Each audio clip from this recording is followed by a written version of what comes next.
back in 1978 when the World of Outlaws first started. We were they were at West Capitol Speedway there in Sacramento, California, and Bob Clausen, which is Brian Clausen's grandfather, Tim Clausen's dad, had a barbecue that invited, and we all raced quarter midgets together, so he invited a bunch of us out to his house, and there was Rick Ferkel, Danny Smith, and Steve Kinzer at the barbecue. Rick in his van with his open trailer at Bob's house, and I met them guys and got to, just probably didn't pay much of attention to him, but I got to meet him and just kind of be around him for a little bit.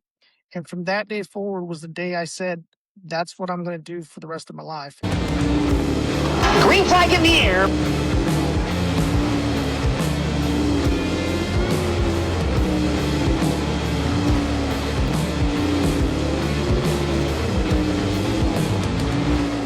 Hey everyone, welcome back to Hot Lapping with Landman. Gonna try something a little bit different here today. Actually, I should say this week. Did my show last night with Paul McMahan, who is our guest this week, and we got to chatting, and I looked down and it was 2 hours and 30 minutes, and we were still rambling on. Not sure how people feel about a 2.5 hour podcast. So what I did is I went ahead and I'm actually making my first ever 2-part podcast. You're going to see part 1 today with Paul McMahan. I'm going to split it up a little bit, and then we'll get part 2 out here in the next couple of days. Paul was a great guest. We got to talk and talked about a lot of things. Paul had a really long career, and we talked pretty much about all of it. So just want to kind of give you guys an idea of what's going on there.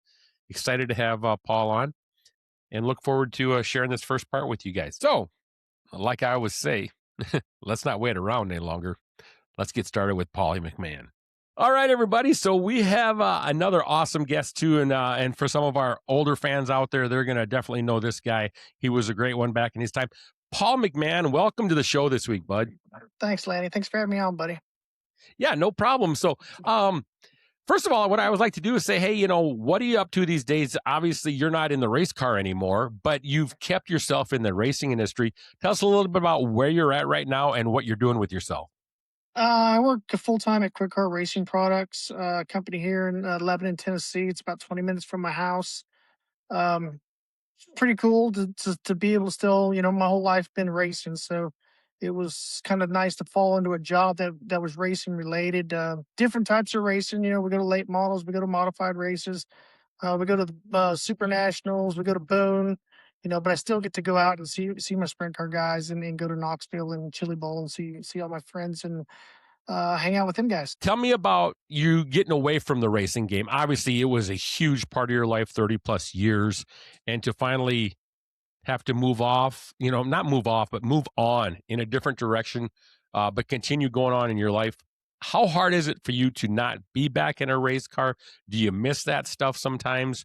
Or do you think getting around and seeing all the people has kind of satisfied your need in that deal? Yeah. In 2021, I got hurt. So I tried to come back after that and just wasn't able to do it. My head, with the concussion I got, I had probably had way too many concussions, but that was the one that broke the camel's back, let's say. And so I tried to get back in the car in 22 for a few races out in Pennsylvania, and just, my vision's kind of blurry. I can't really see well. I get a lot of headaches, and every night after the races, I'd have a headache for 3-4 days, and I just figured it wasn't worth to go on that way. I didn't know it at the time, but I'm a grandpa now, so got 3 grandkids that I enjoy to play with, and wanted to be around there for them. So, but once I stepped out, it wasn't hard. It wasn't hard to go to the races. I didn't miss it because I knew I physically could not do it anymore. And the only thing I missed about racing was the fans. And with my job, fortunately, I still get to go to the races and see a lot of them. So, don't miss it one bit. Don't miss all the BS that goes on in the sport anymore. And just enjoying life now. And when you say the BS that goes on in the sport, I think, my opinion anyway, there probably was the same amount of BS back when you were racing, but we didn't have social media. So it kind of just stayed amongst everybody, and everybody just kind of dealt with it in a different way. Whereas the fans are exposed to almost anything these days with social media. Yeah, most definitely. Yeah. Back when I first started, if you had to, hopefully you got your name in speed sport or racing wheels, to get notarized. And now you get up to date as lap by lap if you sat on social media long enough, good and bad. Whether it's something somebody did, you hear about it instantly, and it travels across not the United States, it travels all the way across the world. And social media is good in one way, but I'm glad I'm not. I didn't have to be do that part racing because I'm not politically correct sometimes. That's a good way of putting it. So, anybody that watches my show knows I like to dig back and I want to learn about not just your career, but the how you got started in the motorsports industry. What drew you to it so much that you actually made a career out of it? Did you know you were going to make a career out of it? But tell me about as a little guy, Paul McMahan out in Elk Grove, California, and what got you to the racetrack, and then what kept your attention. Well, it's racing's been a part of our family. It started with my grandfather after World War II, I believe it was.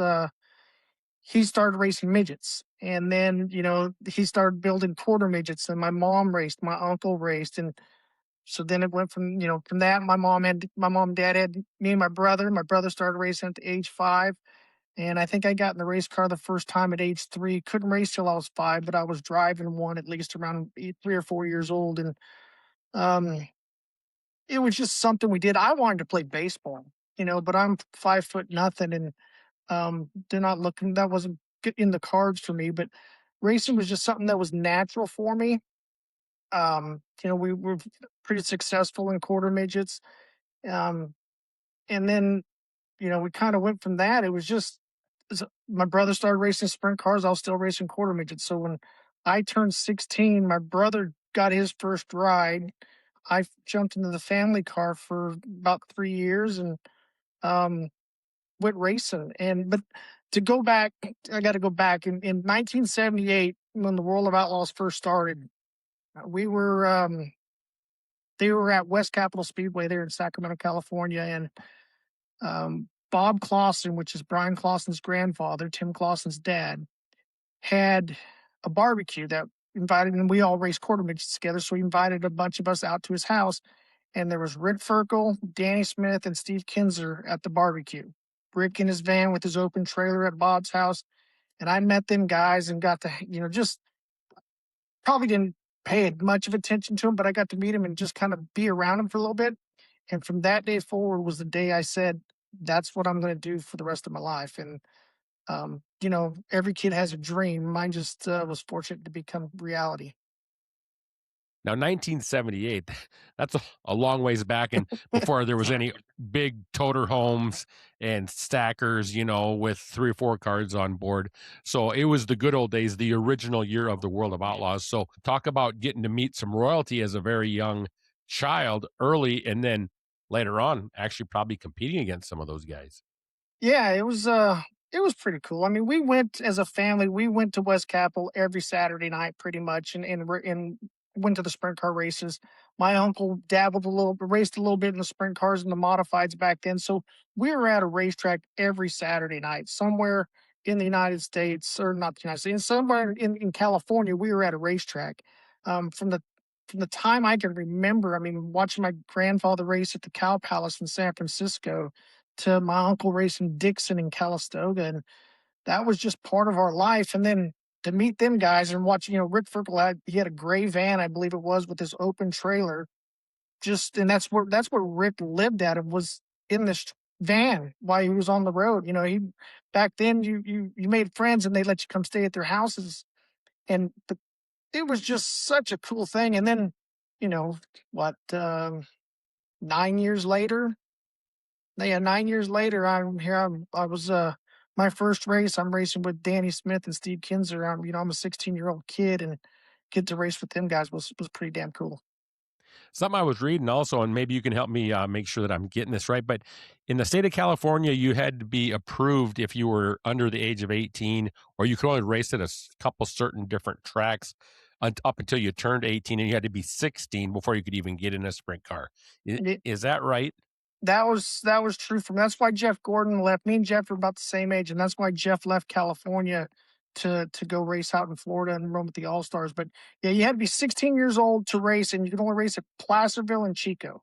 Those were two tracks owned by John Pageant, and those were the only two places that you could race at the under the age of 18. And then at 18, you could go run the Northern Auto Racing Club, which is still there as King of the West, I think is what they call it nowadays. But you had to wait till you're 18. And back when I was a kid, there was no micros.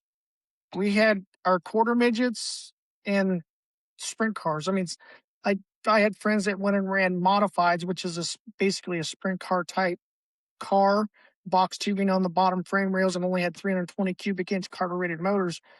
You had those were your two options. And so, fortunate for me, my dad already had a race car with the 410 sprint car. So I was in February of 87, I was racing a quarter midget. In March of 87, I was in a 410 sprint car. And you said you were 16 years old racing against the King, Steve, and Rick, and Danny, and those guys. So I'm assuming maybe the Outlaws had a show at Chico or Placerville. Are those the two tracks you said? It was at Chico. There was a mini Gold Cup weekend at Silver Dollar Speedway. Very, very unforgettable moment for myself, I guess I'd say, for my weekend there. My career didn't start off very well. I probably shouldn't have been there. I mean, first time ever in a race car, and I go to a World of Outlaws race. Not very smart, but it was the only opportunity we had to go race. And let's say Saturday night didn't end well for me. I know that I know you well enough. I've just got to ask, can you give us any details at all? Well, there was, California in March is pretty rainy and wet, and Chico's gets that way. And I was hot lapping, and I thought I was hauling the mail, and Mark Kinzer drove by me like I was tied to a fence post. And so I thought I was going to try to stay up with him, and I went down in the next corner and bicycled, hit a rut, off the end I went, and plugged it straight underneath the water truck. Made, what was it, Speed Week back then. There was a thing on ESPN. My very first race I was on, second race, I was on national TV. Not for with what Dave I was Despain, probably, right? Wasn't exactly. that back then, Speed Week? Yep. Well, they always say if you can't win it, be spectacular, right? Yeah, exactly. So you get that, and I happen to know that little story too. I'm just going to give a little full disclosure here. Paul and I have been really good friends for a long time, and I happen to know a few things about Paul that he's probably going to get mad at me if I throw him out there tonight. But we'll see how it goes. But I was kind of led you to that one, Paul. So I appreciate you sharing that with us. Yeah. But more back to a more serious note, you obviously survived that deal, and I'm not talking physically, but I'm saying as probably pride, some damaged equipment and stuff. But you guys keep racing. And you've got your brother Bobby racing at the same time too. But so you're racing, I don't know, tell me about with the 16 to 18, how many races actually you're getting in during that time period? I think my first year we ran maybe 20 to 25 races at the most. Was fortunate enough to win a race at Placerville, my fourth race out, which was pretty cool. But didn't get to race a whole lot. And then, like 17, we kind of raced Friday nights at Chico, Saturdays at Placerville, and got to race a little bit more. And I believe they changed the age limit to if you raced sprint cars before, you could race under the age of 18 with NARC, but you couldn't run Calistoga. It was our only half-mile track, and we didn't do a lot of traveling. We only had one motor, so I got to run Chico with NARC races a couple times, I think, and but mostly just stuck to Placerville and Chico. Obviously, you get going pretty good then too, because I saw you guys stuck with it, and in '94 and '95, I think you were the runner-up to Brent Kading, who at that time was in his prime, in the NARC series both, and you also won the Calistoga Championship, I think, in '95 also. So obviously, you've gotten just a little bit older, and obviously you've gotten faster, and the car gathered underneath you a little bit. Tell us about those times. It was, so I got my dad's car. I quit driving for my dad, I think in 89, 1990, I went out on the road. And I think that's when I first met you. I was working for Johnny Herrera, and I believe you were with the 22 Pennzoil car around that time. What year was that? 90. I was out in '94 with Eldon on Jack Okay, Steel. so So maybe yeah. so I'm but I went out on the road with Johnny Herrera for about 6, 8 months or 6 months of the year to learn a lot because I didn't know nothing about working on a race car. I drive them and, as a kid I drove and my grandpa would send me off to go play and then come back when the car was ready. So I didn't really know a whole lot about them. So in 90, I took half a year off and came back and got to drive for a guy out of California named J.K. Brown. We finished the season. We won a race. Got from there and went on to the Hanford Radiator car, and I ran King Speedway in Hanford, California for the next it was 91 to 93. I drove for them, and uh, them poor guys. I tore up so much of their shit. It was unbelievable. I don't even know how they kept bringing me back every week. I was a kid that all gas, no brain back then, and then 93 comes around, or Can 94 I comes hang on? around. Can we jump back? I just got to ask you a question. As a 91 through 93, you're with those guys. How old are you then? What About is that, maybe 20 to 23? I was there from 20 until I was 23. so are you even thinking back then? Ah, man, I might not have this ride tomorrow. Does that Oh, even cross your definitely, mind?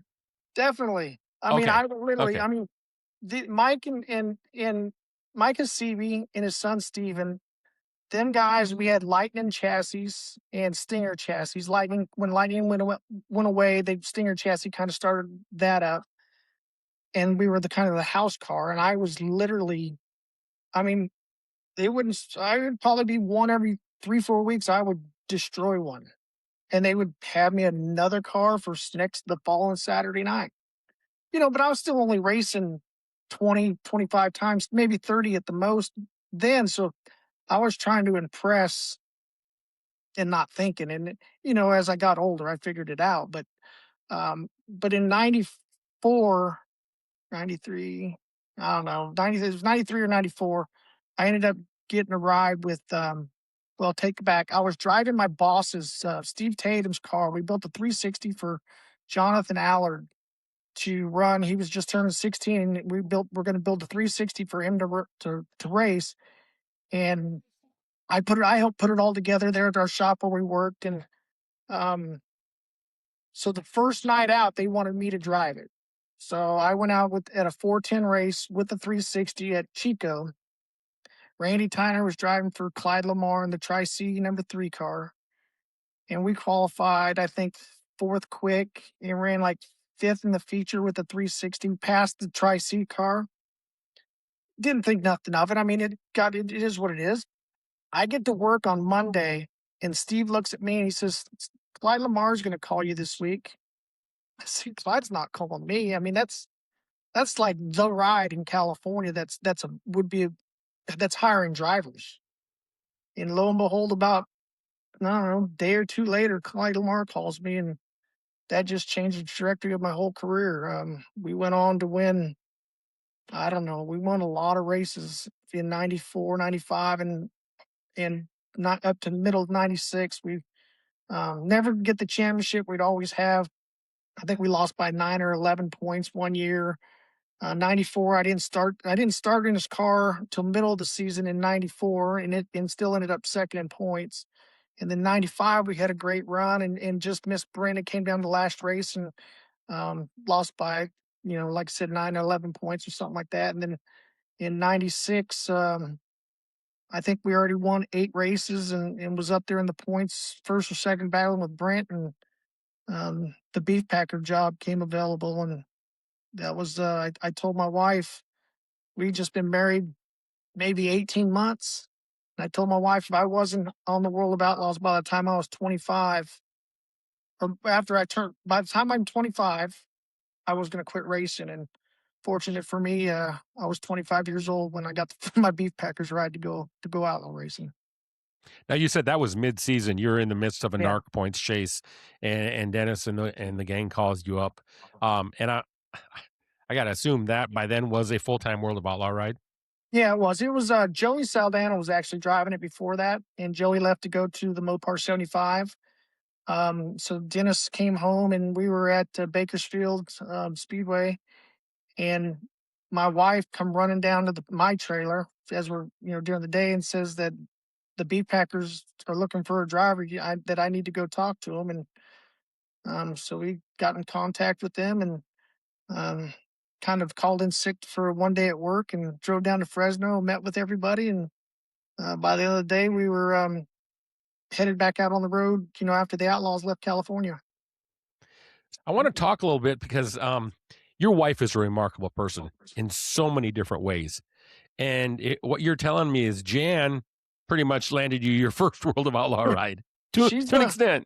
To an extent, yeah. She heard about it and she come down and tell me because I'm not one of them guys that I don't pay attention to nobody else. I just worry about myself. And I was having a great run. Like I said, we already won 8 races and battling in a good spot to win the championship. And um, but my dream was there, and she was always the one pushing me when I got down. She was always the one picking me up, pat me on the back, and saying, let's keep going. I mean, she never doubted my career. She never tried to make an ultimatum that I had to us or racing. She was all in with me. And that's something that you just honestly, you can't ask for anything more than that as an aspiring race car driver that is still at your point in the younger age of your career that is wanting to do this, to have the support and knowing that she's pushing you to do that. It just makes it 10 times easier, don't you think? Oh, most definitely. I mean, if it wasn't for her, there was times I was ready to just to hang it up. I was beat up, beat down, um, no confidence in myself, and she was always the one, telling me to, hey, get on the phone, call some people. And I went to work one time and they had a punch a time clock and found out how much that sucked. So I made sure I got back on the phone a lot more.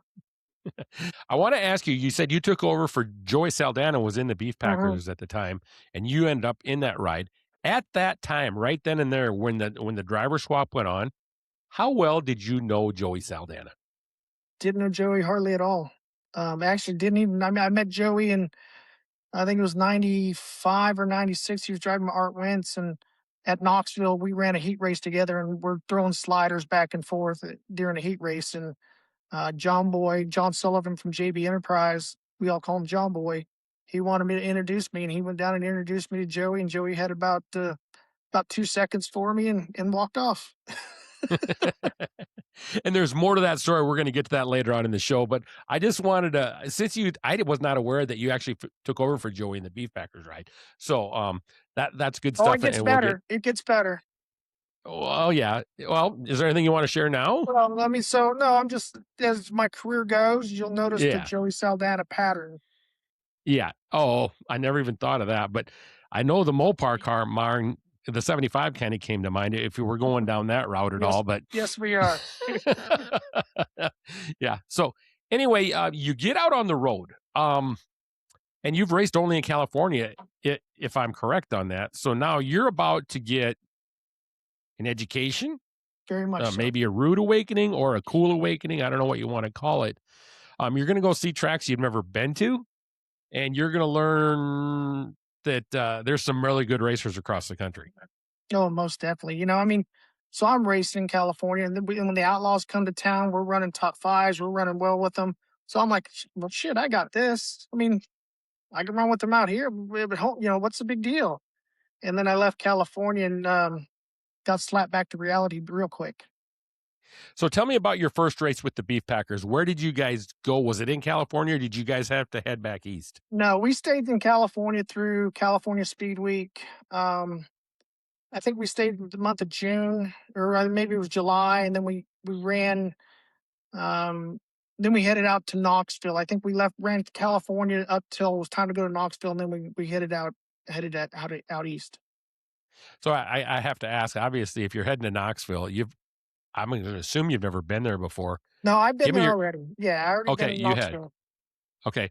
Never probably on the track though, had you? No, I raced. I Oh, drove. okay. I say the first year I went was 90. I think from 92. So I was there 3 times before that. Okay. So at least you kind of know what you're getting into then. The emphasis of what I was trying to get to is California, besides Calistoga, are all little tiny bull rings. mudded up and rodeo up a lot of the time. And when you get out away from California, not taking anything away from California, what they have out there, but you get to some normal dirt, you get to some bigger tracks, finesse tracks. And I'm going to call Eldora, Knoxville, Charlotte, Volusia. They're finesse tracks because you're not moving the steering wheel like you do. Talk to me about the adaptation that you have to make learning how to go to all these other tracks.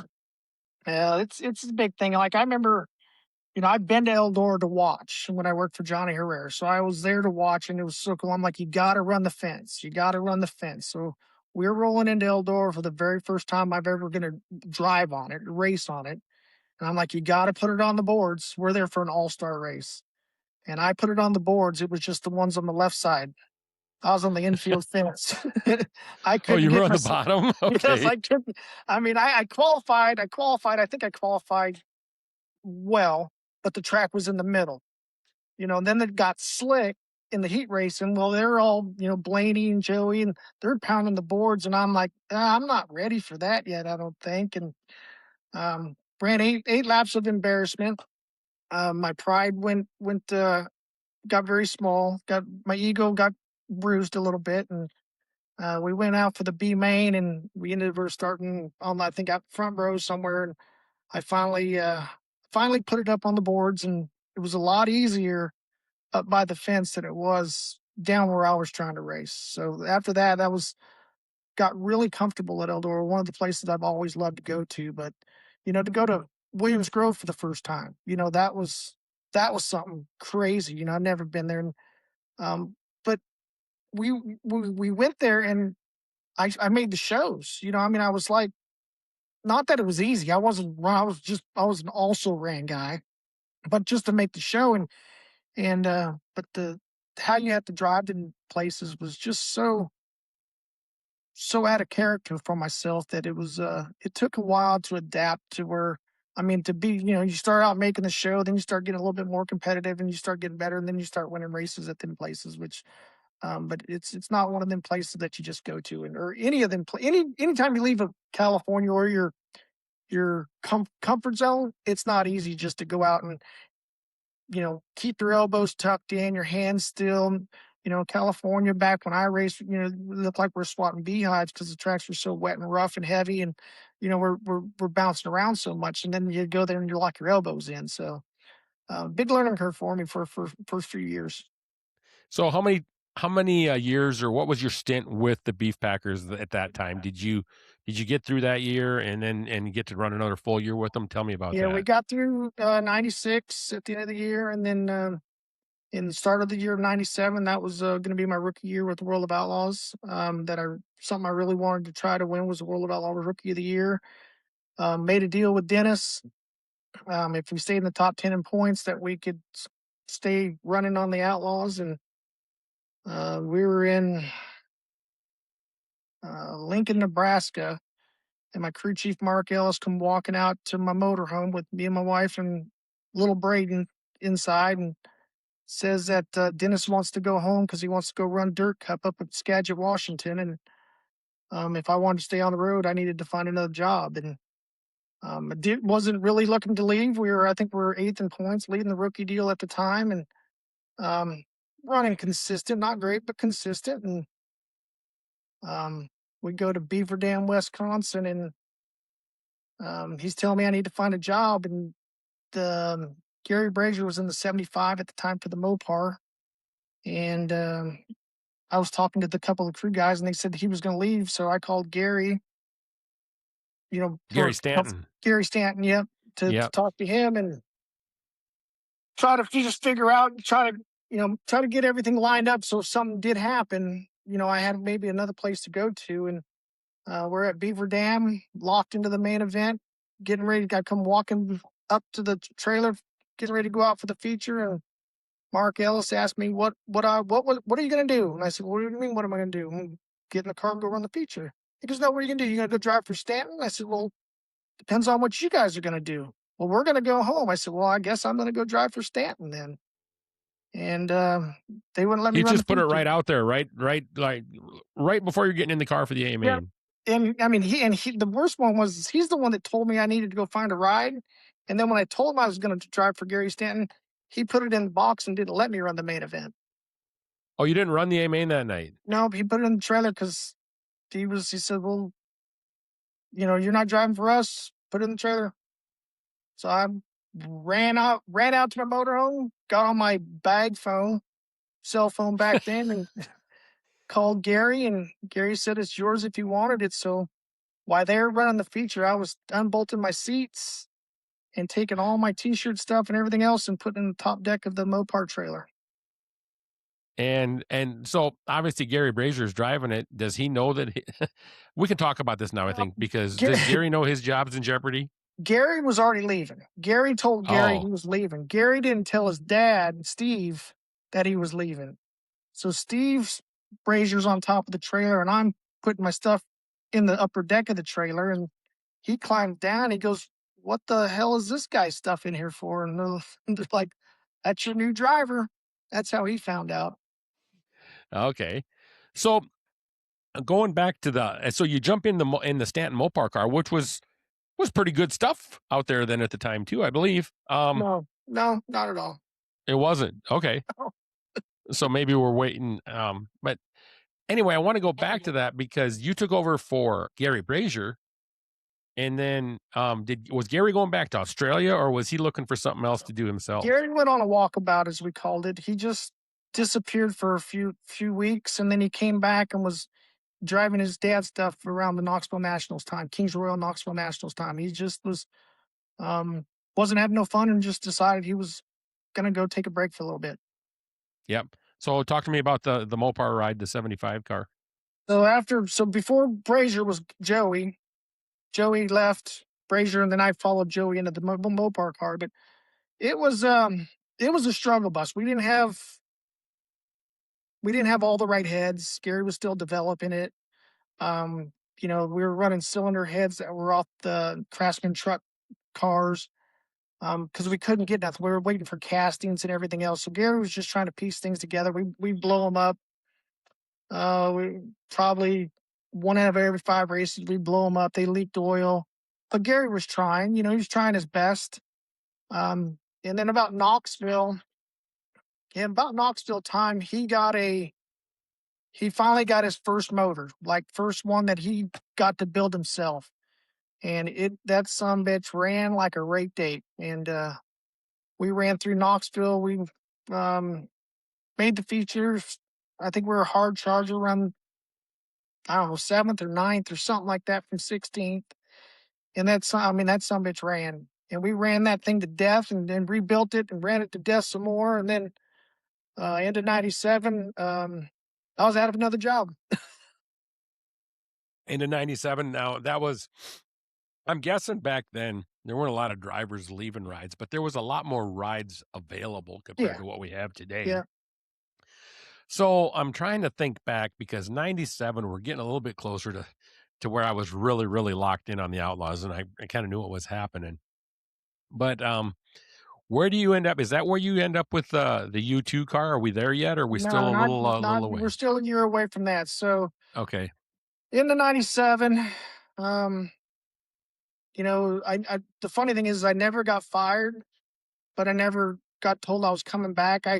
I found out, I went up to Gary's room at the Monte Carlo in Vegas where we finished the season. And I was getting ready to knock on his room door just to find out what's going on. And I hear him talking to Danny Lasowski, offering him the ride. So I just figured, well, there's no place for me. So I grabbed all my shit out of the Mopar trailer and headed back to California with my tail between my legs. And John Sullivan from JB Enterprise put a car together for me in the beginning of 98. And it kind of went full circle because we went to Mini Gold Cup, which wasn't an outlaw show now, but it was a still Mini Gold Cup. And my mom always said after I hit that water truck that one day I'd come back and win that race. And that was the year I won the Mini Gold Cup for the first time. So life came full circle. And John Boy, after I hit the water truck, also said that I would never be a race car driver. So, and then, 10 years later, he hires me. So, and you got to win a race with him also. Yeah. So I ran probably up to Speed Week again, right around there, right before King's Royal time. And this time, Gary Stanton called me back and wanted me to come finish the year out in the 75. Totally upfront with me, told me Mark and Carl are taking it over in 99, I guess. Yeah, 99. So I was just there to fill the void until the end of the year. And my motto was, if you're out of sight, you're out of mind. So I packed up the motorhome, wife and kids, and took back. Well, I didn't even take the wife and kids because Jan was pregnant. So I just took off by myself back out to the Midwest. And you said that was right before the King's Royal or something like that? Yeah. Yep. So My you're back first on the race road. was, yeah, my first race was supposed to be the night before the King's Royal when they had the Brad Doty drive around. He paced the field. In the Coors Light And car, yep. yes, and I was really looking forward to, because Brad's my hero, so I was really looking forward to getting there. And we blew an airbag on the way and didn't make it to the racetrack that night. Oh, in the motorhome? In the In the motorhome? truck and trailer. Mopar Oh, truck and okay. trailer. So you guys didn't run that race that night No, then? we got there for Saturday King's Royal night. Okay. You finish out the year with them, and that's back now to 98. So 99, obviously. Now, first of all, how was John Boy out in California when you said, hey, listen, bud, I appreciate you giving me this ride and giving me this opportunity, but I got to get back out. We're on the national No, scene. everything, yeah, and he was very cool with it. He only put it together for me. We didn't have a motor. We borrowed a motor from John Golovic, which is Shane Golovic's dad. They let us use one of their motors they had, and we didn't run a lot, but we ran as much as we could, and without abusing their stuff. And like I said, we won mini Gold Cup, and I think it was probably 12, 15 races. And when I got all done, he gave the motor back, sold the race car, and kept his business rolling. Yeah, man, that sounds familiar. We'll get to that later. Yes. So, so you're back on the road, and then in like 98, obviously the Mopar deal's done. Stanton's going to kind of switch things over to Carl and probably slowly fade away. Keep his business going and all that stuff. But so 99 rolls around, and obviously Paul is looking for a ride. And that's when I started becoming, my wife and Shannon Saldana became pretty good friends in 97 and 98. And I think it was out in Manzanita, and Joey was driving, I believe, the 1BK, the Burger King car. Craig Cormack. Yep. Craig Cormack called him. He was driving and that. Davey was probably wrenching on it too. I believe so.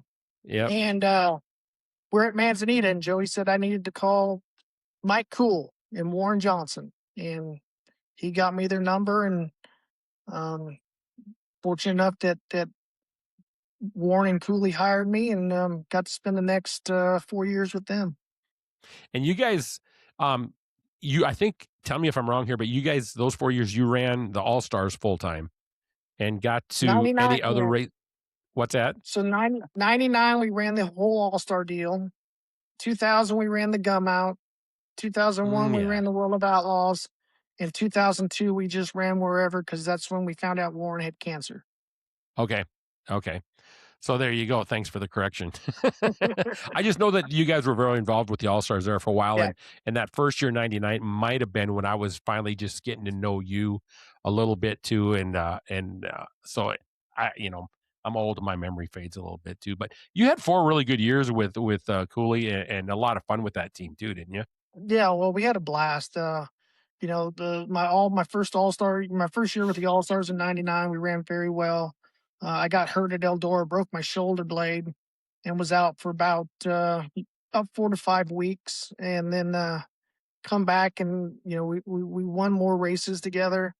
And then in 2000, or year 2000, the Gum Out series started, and Warren was just one of them guys. He still sponsored the All-Stars, but just wanted to go do something different. And so we went around the Gum Out series, and finished second to points to Craig Delansky on that. And let's pause here for just a second real quick, Paul. Some of our listeners are not even going to know what the Gum Out series was, probably. So Do you want to do your best to explain it, or I can do my best? But maybe the two of us we can get it kind of patched together. So basically, the best thing that the way you can explain it the best is the Gum Out series was the high limit trying to put the All Stars out of business. So like high limit's trying to put the Outlaws, they don't want to coincide very well together.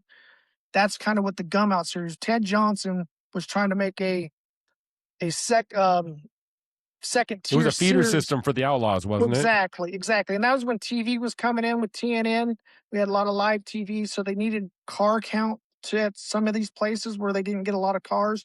So that way they would make them races a TV show would be a Gum Out World of Outlaw co-sanctioned race together to make sure we had plenty of cars. But he was trying to push Burt Emick out, and it was a good series. Don't get me wrong, it was a good series, but it didn't have the legs that the All Stars has. Kind of like No. just the way it is right now. Yeah, and some of the bigger names I can remember that ran it would be you. I want to say Tyler Walker was out there for a little bit. Craig Yeah. Kinzer ran the Gum Out series. Shane Stewart ran the Gum Out series. And there was a lot of Craig Delansky, a lot of good drivers that were out running that deal. And that was supported by the World of Outlaws also is what I just kind of want to make an emphasis of. It was kind of like a feeder series for the World of Outlaws on its own. And it worked very well if you look at. So my first year was Craig Delansky, myself, Jeff Shepard, Jason Myers, Brad Yeah. Furr, Jason Statler was out there. There was Ronald Laney was there at the time. Brian Carlson. I want to say Mike Bennett, but I don't think that was his name. Something Bennett. He ran a 3-car out of Pennsylvania. Bob Bennett, red Bob car. Bennett. Yeah. Yep. So we had cars, and all them cars or all them drivers worked their way into racing with the World of Outlaws. So it was a great idea. And then, I only did it a year, and then Tyler Walker came along. He fed into it. Shane Stewart, Darren Pittman. Yeah. A lot of great race car drivers come through that series. Yeah. Same thing with the All Stars, though, also. Yeah, and exactly too. So, yeah, and there was a lot of great races, man. That's a lot of guys I forgot about. Thanks for the help there. So then you go to the outlaw deal, and how was that with Cool and those guys? Oh, I don't know. We ran okay. I won my first World of Outlaw race with Warren Johnson that year at Sedalia, Missouri. Had not a lot of success winning races, but we ran well. Definitely not like night in, night out competitive, but we had our flashes in the pans where we were competitive at places. And like when we got to California, very competitive when we hit California. And we ran well at Eldora and in Knoxville and, stuff like that. My first Gum Out race I won was at Williams Grove. So we won races everywhere at different size, different places. And just a lot of fun. That was the first time in my whole career that I felt like I had an owner that took me in as family. And in this sport, that doesn't happen very often. No, exactly. You casually brushed aside you got your first ever World of Outlaw win that year too. And to me, was that a highlight for you, or did it just come off that way, or were you pretty jacked up to finally get that first win? I was very jacked up. The only thing that sucked was I was by myself in the motorhome. My wife and kids were all back in Indiana or back in California, and had to be by myself. And those, cell phones were, you called, but you didn't use them very much because it was so damn expensive. So it was just like, you're all jacked up, and we had to drive to Peevely the next day. And so I couldn't have a cold beverage. Had to get in the motorhome and drive by myself. No one to talk to. So it was just like, okay. I won. Yeah. Yay me. All right. Yeah. Well, no, and that's just, everybody remembers their first outlaw win, I guess, and you're a good proof of it that different ways. And your way was you got to celebrate on the front stretch with your guys, and they loaded up and went to the car wash or down the road, and you jumped in Uncle Buck and down the road you went. And the funny thing was, the only guy that came to Victory Lane was Dave Sharman, my Australian crew guy. Cooley just sat in the trailer, had a cigarette and a beer. Oh, oh man. All the So, races I ever won with Cooley, and we won our fair share. He came to Victory Lane one time, and that was the Gum Out show at Williams Grove when we won just because his mom was there.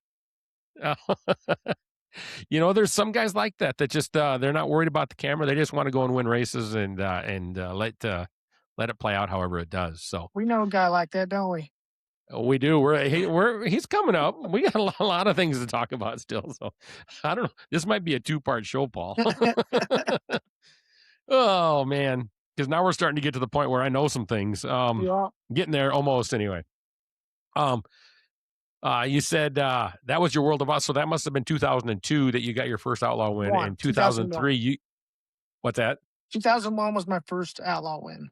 Okay, so 2000, yeah, okay, 2, 2002 was that the year you guys did the pick and shoot schedule then? yeah, we just ran wherever. That's when we found out Warren had cancer, so we wanted to stay home. Okay, and where was home exactly?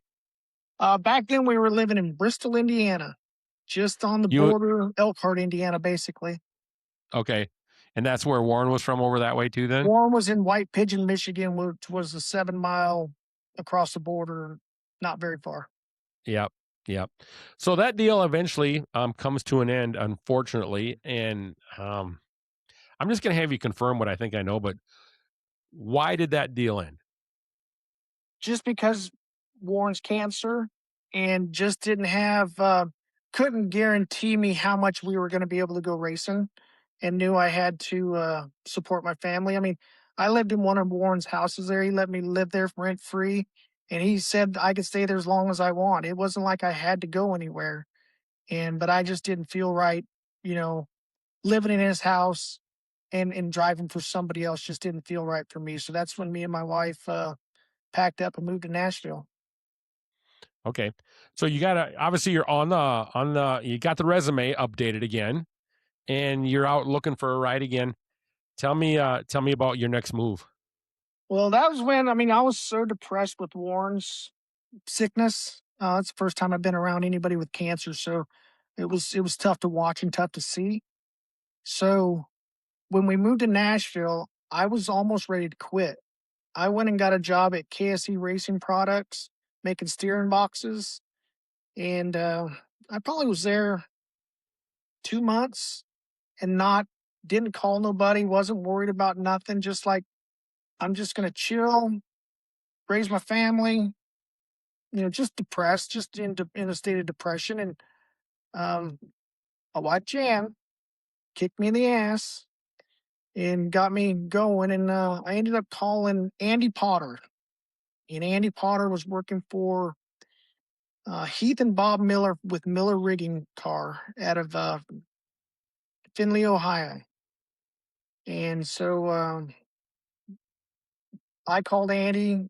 Andy Andy jokingly says, when I first called, I said, "Hey, I'm just want to come drive your car." He goes, "I don't like you." And I was like, "Oh shit, what am I gonna do now?" And he goes, "No, just kidding. Yeah, well, like to get in touch." So I drove up there and met with Bob and Heath, and we put a deal together. And they had Big Max race cars at the time. I think Phil Gressman was driving it before I was. And we Andy Potter's a big J&J guy, so we were Jack and Bonnie took really good care of us getting new race cars, and Bob wanted to run the All Stars, so we went down to Florida with our Big Maxes because we didn't have our J&Js yet, and we ran the 360 stuff at East Bay, went to Volusia, not very good, couldn't hit our ass with both hands. And right before the first race of the season, we finally got our J&Js, and we went to Texas and ran third. We went to Talladega, ran second with the Outlaws. Um, Went to Williams Grove, ran second and third. I mean, just right there every night with the Outlaws and the All Stars. And I don't know, it was May, maybe middle of May, beginning of May.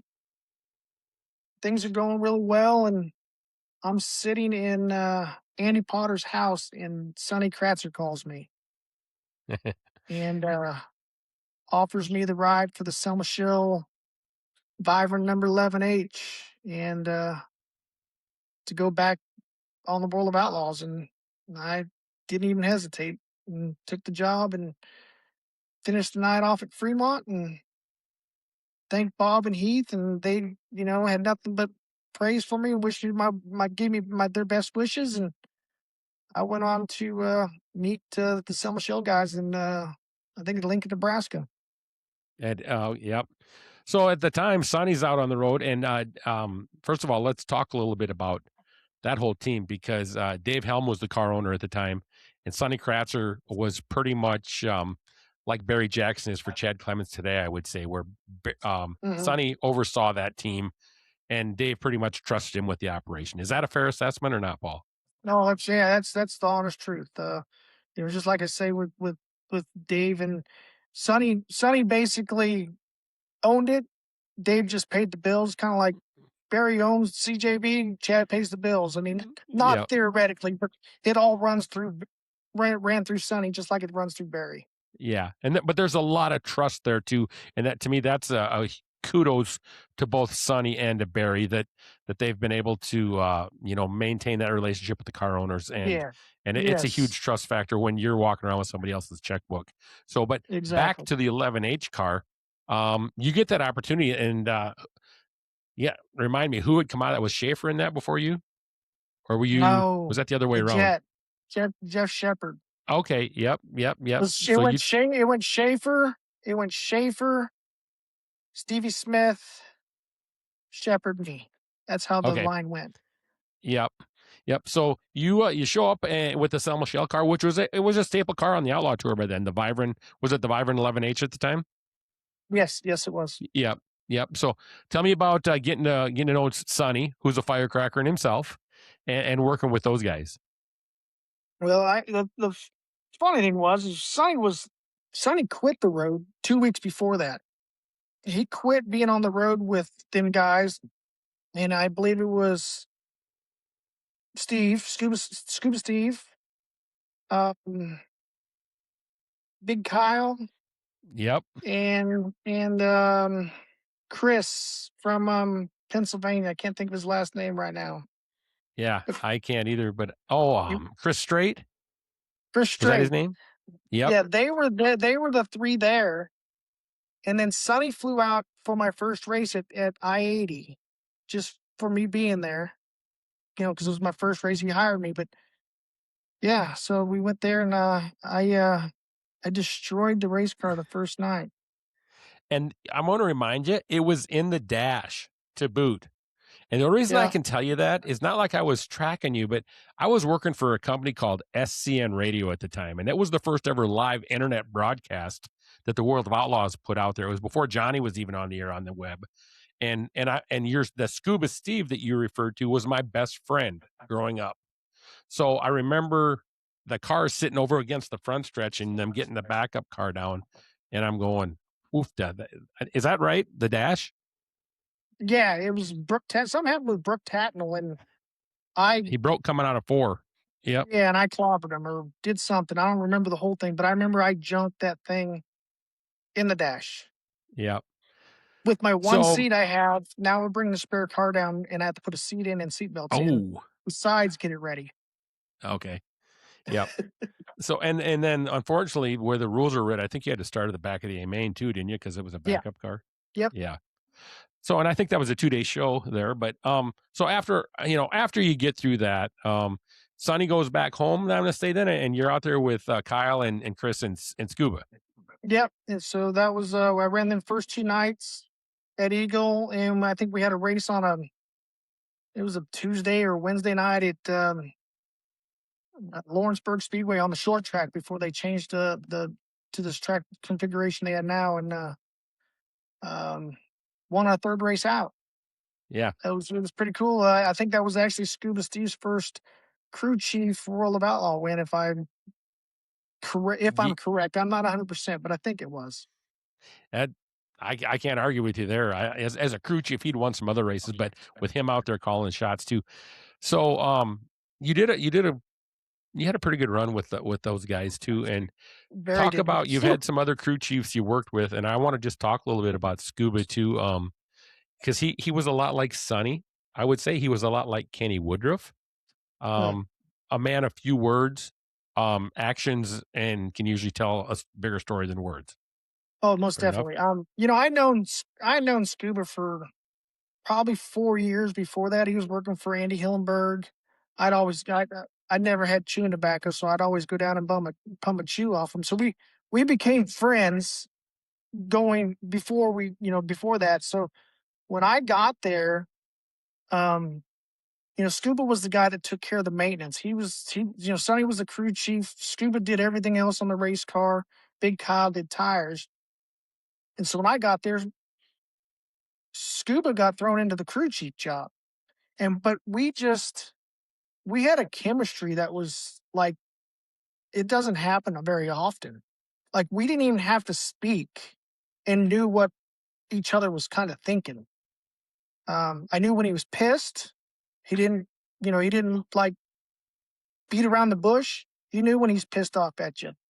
He didn't give very many pats on the back because Nope. he expects it out of you.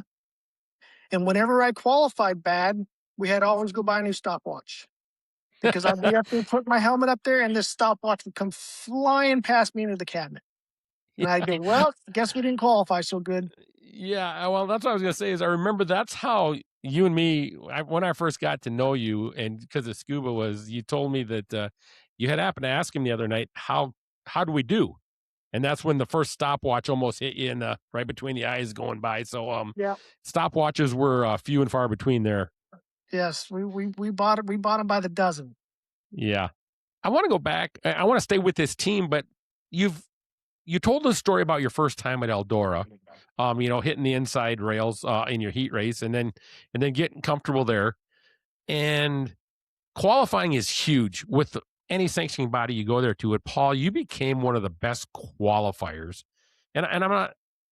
This is just a fact, so you don't have to feel like I'm trying to, inflate your ego or anything. But qualifying was so huge, and both you and your buddy Joey Saldana were so good at it. How is it that is there a different way that you go about qualifying or what is it that makes a person a good qualifier? Well, first off, everywhere I went, we always had pretty good motors, and that's a big thing. You can't overcome, a mediocre motor and be fast. So I was fortunate enough to have a lot of good motors when I was qualifying well. But I think it all went back to my quarter midget days. Quarter midgets is, you don't want to be turning the wheel. You want to be smooth, straight. My grandpa always taught me, you scruffing off speed, and so I think that was it started there, and then um, qualifying to me is you just got to let the car go where it wants to go. You can't try to bury it. I was watching these guys. I watch a lot of qualifying. I don't watch a lot of races on TV, but I watch a lot of qualifying. And these guys got, three wheels up in the shit. And it's like, there's a tenth every time you do that. So you don't want to, you don't want to scrub speed any way you can. And and you try to make it the shortest distance around no matter what. Shorter distance always going to be faster. So, um, but it all comes back to motors, really. And keeping the motor from bogging because that's where you feel like you're losing speeds. Exactly. Yep. So you guys, and I don't know if it was the same year that you got started with these guys or the following year, because I remember it was still the Vibrant deal. Um, there was a race called the Historical Big One back then. Hmm. And Ouch. yeah, we got to talk about the good and the bad, Paul. But probably one of the biggest races on the calendar year back then, and run that by us a little bit because I remember we were able to find results on the internet a little bit at that time, and that's the only way I was able to keep up because Scuba was my buddy, and so I was kind of keep an eye on that. And it went from tell us how it went. Well, it went. It was. We didn't. I don't think we qualified very well. We had to start eighth in the heat race or something like that, um, and we won our heat race. So we were rotating pretty good, and we came in and I don't know what heads we got on the car because I don't know. She was Charlie Garrett motor, and Scuba's looks at how much fuel we used in an 8 lap or 10 lap heat race and says, "We're not going to make 40 laps." So we had I believe it was an Allen Johnson headed motor that got good fuel mileage. It didn't run like these others, but it got good fuel mileage. It would make 40 laps at Eldora. Because back then I think we were still only running 28-gallon tanks, maybe Okay. 30. And Yep. so Scuba calls Charlie. He's in the truck calling Charlie. Next thing I know, he comes out and says, "We're changing motors."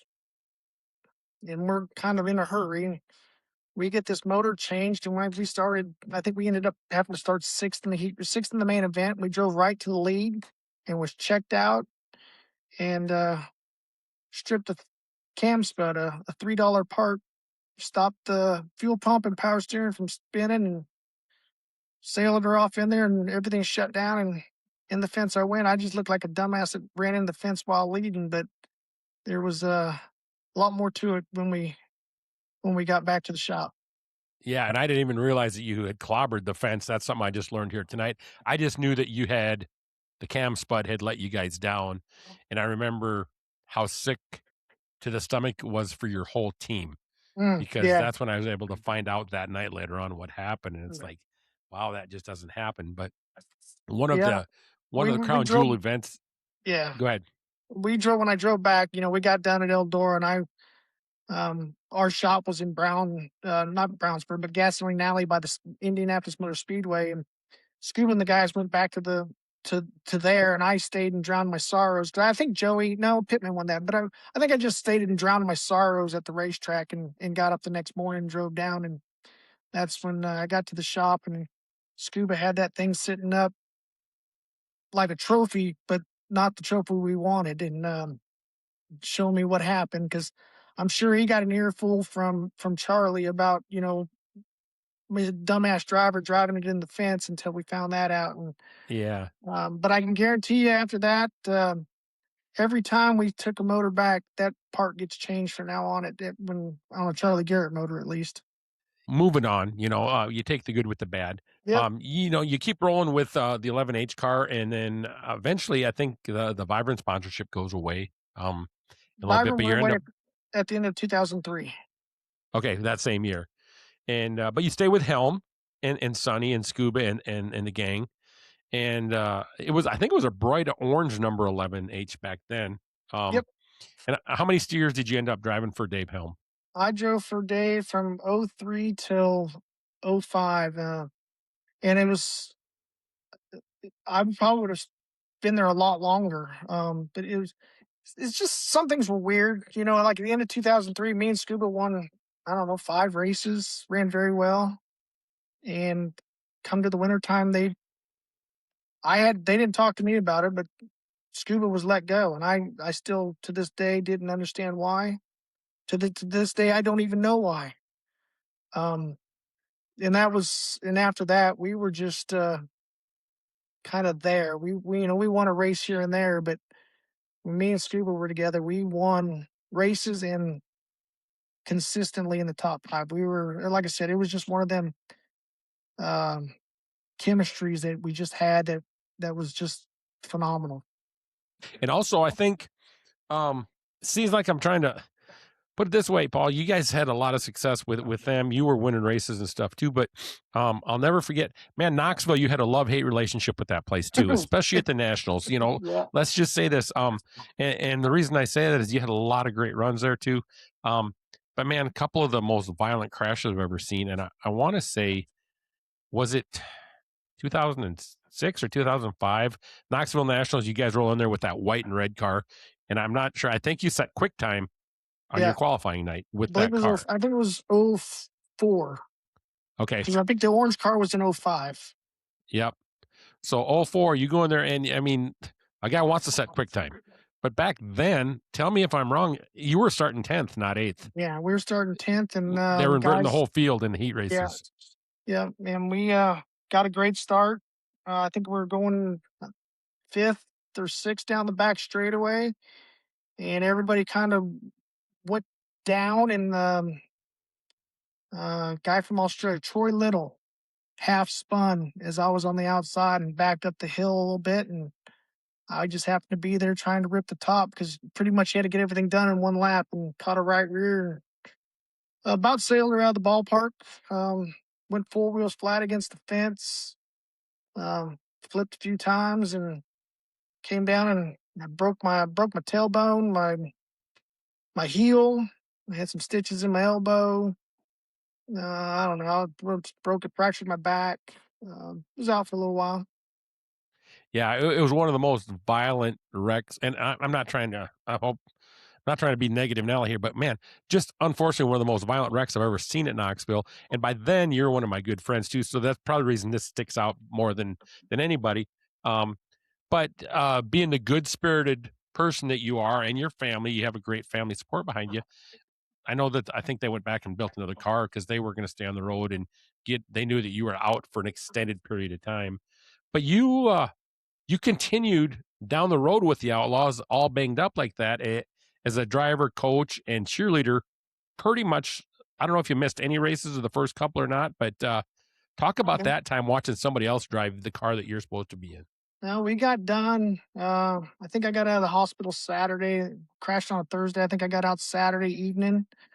Um, Came back to the racetrack. Watched the race. Couldn't tell you nothing about it. The pain medicines were pretty good. So, but I was back at the racetrack, and every year at Knoxville, my mom and my two aunts would come to Knoxville, and then I would always drive them back through the Dakotas and back to California and got them home. And then I would get in the truck and trailer or whatever and go home. So I just that was what I was planning on doing. I mean, I was bruised from my knees to my shoulders and my fingertips to my shoulders. I was just a black and blue mess.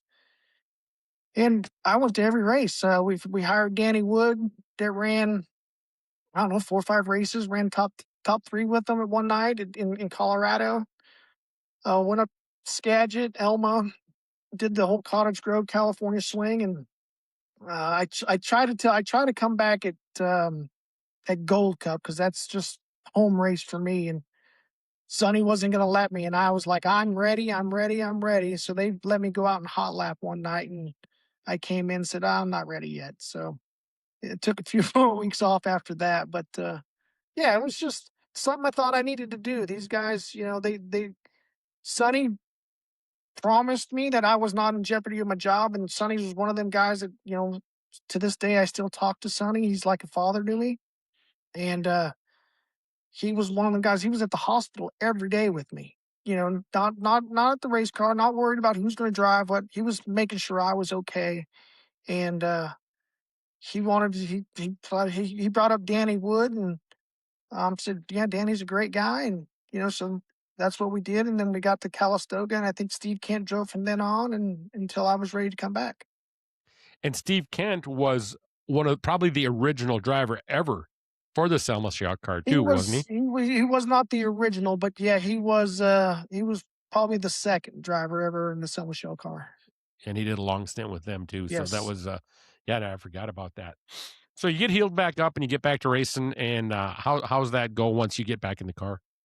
Don't remember a thing about it, to tell you the truth. I don't remember how anything went after that. To this day, I don't know. I really can't remember. I know that we got done with the end of the year, and and they let Scuba go, and that's about all I remember of 2003, 2003 that year. Okay. After that So crash, I don't remember much after it. yeah. Yep. Okay. So how long did you stay? Did you stay another year with the Selma Shell ride then I after was that? with Selma Shaw. I went through 2004 and five.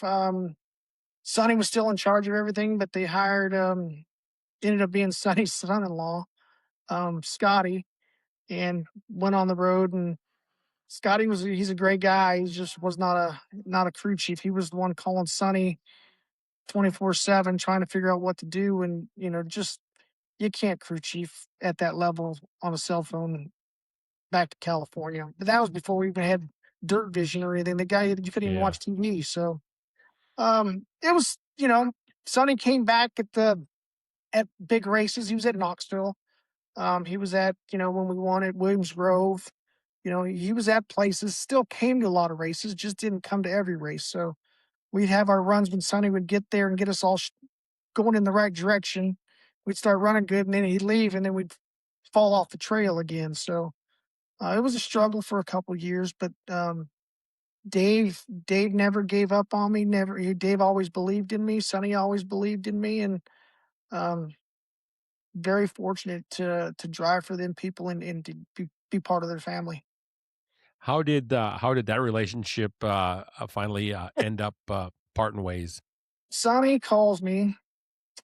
I don't know. It was Thanksgiving, Christmas time, and told me that Lasowski just got fired out of the 20 car, and that I needed to call them. I mean, Sonny was telling me this will help my career and move me forward, and he basically gave me his permission to. He didn't. I kept telling him no. I didn't want to do it.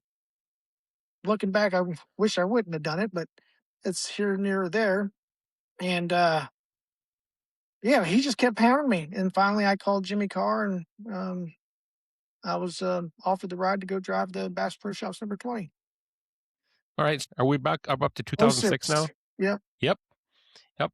And so you're driving probably one of the at that time the fastest cars in the country, or are great equipment, or look at the history they had with Danny, and you step into that role, and obviously what you just said, answering it, probably not the best decision you made, but at the time it seemed like a golden opportunity.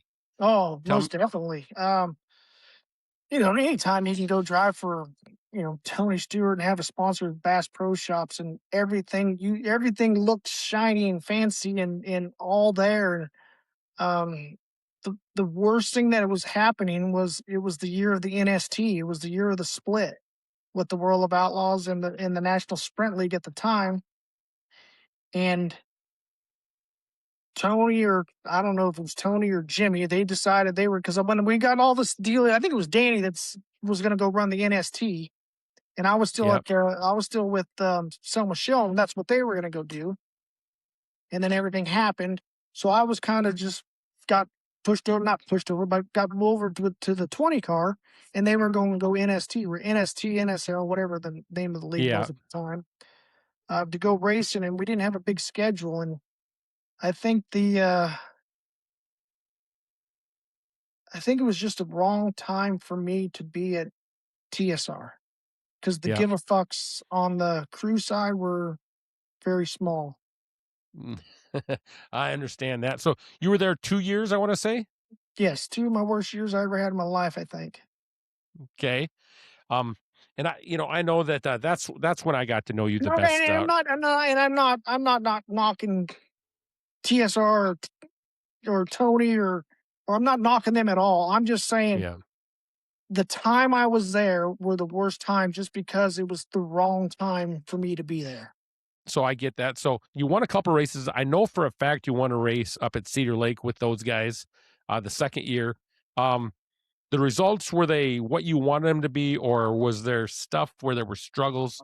I know they were Yeah. trying some different chassis and some things like that at the time too. Well, we started the first year out. We had our Mopars, and we ran okay. We won an outlaw race. I think we won a. I think we ran third or fourth or fifth in the NST or whatever that series was. Um, and then we went outlaw racing, and we won a couple more, I think, maybe.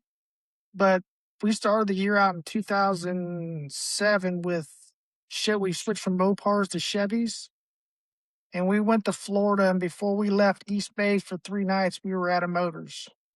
We On the blew up. Chevys? Yeah, we blew up everything under the sun. Paul Kistler brought us. I don't know. He brought us a couple more to Volusia. We blew them up. I think we blew up 6 motors in 8 nights. So Okay. it just didn't start out very well, and it wasn't nothing Paul did. It was they had somebody else. It wasn't a Brodax head or an All Pro head. They had somebody else designed this head, and there was something wrong, and we just kept throwing them back on and kept blowing them up. So Yeah. just wasn't good, and then we were trying. Oh God, we had 90-inch cars, we had 86-inch cars, we spent thousands and thousands and thousands of dollars on our own custom built spindle that every time they put it on, it would just spin out, drive to the infield. And I'd be told, hey, I remember telling Steve, I said, I can't drive this thing. He says, better get used to it because it's what you got. So, Yeah. it was just, I think it was a lot of, Danny was such control guy that now they had a driver that just drove, that they were just trying too many things and trying too many things, doing too many things, and nothing was working. Yeah. So was that the year of 2007 then? Yeah. Yep. That's what I thought too. And I'm just trying to run all this through my mind. So 2007, did you finish out the year with those guys? Yeah, we finished out the year. I mean, we put it on the front row of the Knoxville Nationals, ran fifth. That's when Donnie was coming in at the time. And I finished the year out. Oh God, I went to Charlotte. That's when I hung that thing we got That's somebody right. gave me a bad slider, and I ended up hanging in the fence at Charlotte on Friday, Yeah. and then Blue, you joined up and spent the next on Saturday in the hospital getting a cast put on my foot. Yeah, that's right. Charlotte, the year 2007, it would just unfortunately put a big exclamation point on the end of that year for you, It sure did. with two really bad nights. And I forgot about that deal in the fence. That was big. Yeah. So 2008, you're looking to get going. You're coming out of the Tony Stewart deal, and you're gonna have to. I think because I'm reaching for some years here. I'll show you my notebook, and I've got I'm missing a couple years here, and this is it. But 2008 was it All Stars with Rick Ferkel by any chance? Yeah. Yep. Okay, so and that's what I was wanting to get to. We started off back as a 7-8-year-old kid in California, hanging out with Steve Kinzer, Danny Smith, and Rick Ferkel. And now we've moved on to you're going to drive Rick Ferkel's race car on an all-star circuit of champions for a year. Tell me about that year and how much fun you had. Oh, I had a blast with Rick. I mean, it was frustrating at times with Rick just because he's such an old school guy, and I don't know, what was I, 30 some odd years old when I was driving for Rick. And I remember we went to Florida, and we was at like Lake City, Florida or something like that. And I'm like, Rick, this thing blew up. He's like, no, I didn't blow up. And I'm like, no, really, it blew up. And he like, oh, didn't believe me. So he had me fire it back up. And I'm like, you want me to start this? He's like, yep. So I fire it and I drive it back, and he looks down, he goes, shut it off. It's blown up. And I'm like, yeah, Rick, it sure is, but I'm not one of the kids that the young kids that you had before. But I can tell you what, that guy, so the next day we put another motor in it. He comes in and he's going to time it. No timing light. Does it all by his ear. Really? Yeah. Did it run? Yeah. Ran well. But I mean, I just sat in the car and I'm like looking, I'm like, we ain't using it. Okay. Well, I mean, like I'm not gonna question Rick Ferkel. The guy's a legend. The guy's a legend.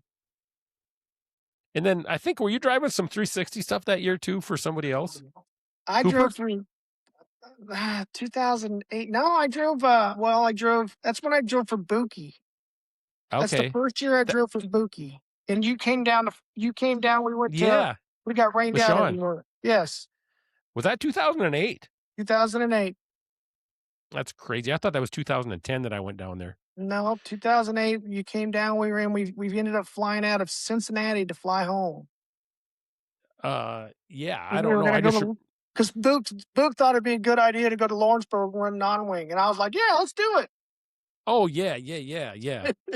Well, I didn't do that, but I remember. But anyway, we I also remember we didn't race it.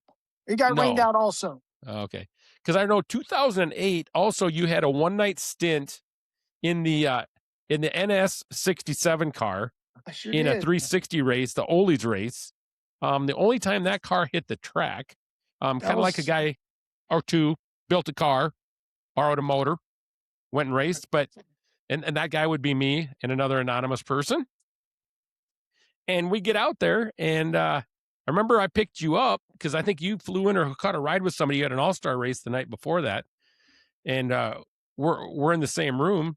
And I remember I'm jacked up because we got Paul McMahan. He's going to run these 3 races. We got badass Charlie Fisher motors, brand new Maxim, all good stuff. And you get a phone call that morning about 8 in the morning, and I happen to be laying there. And tell me about that phone call.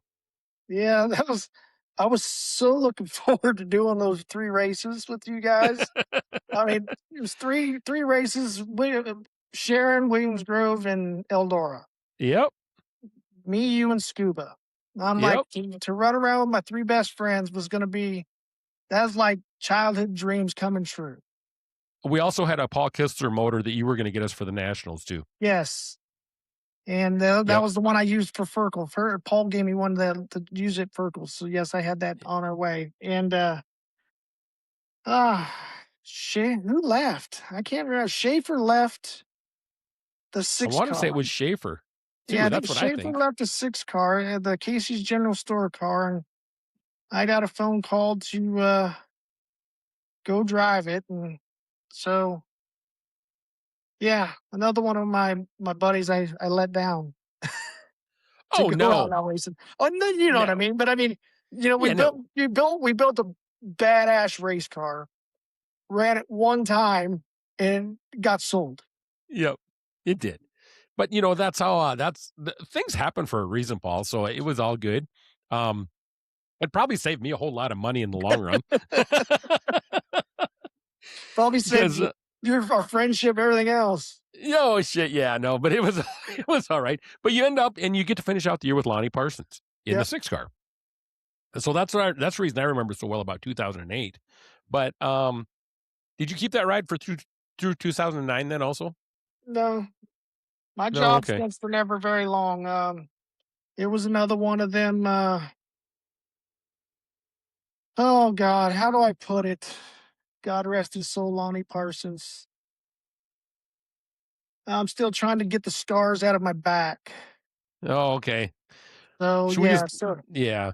I'll tell you, I was on my way to Australia to New Zealand, and I called him, and everything was a go. And when I landed in New Zealand after my 11-hour flight, I read the press release they hired somebody else to go drive it. So Okay. didn't have the balls enough to tell me that I was done, which is no big deal. It's part of the business. But if you're not man enough to tell me, I lose a lot of respect for that people like that.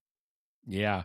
So that puts you've got a ride in New Zealand, but spirits are down.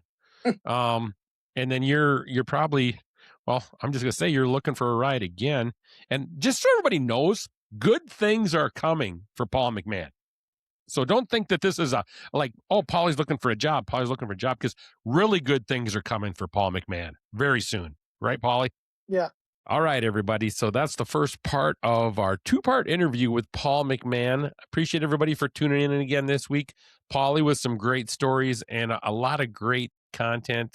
Appreciate him helping me out, filling a few of the blanks, coming to the dates and things along those lines. Like I said, that's just the first part. So thanks again, everybody, for tuning in this week. We'll get back with part 2, not quite as long as part 1. We'll get that out here in the next couple days.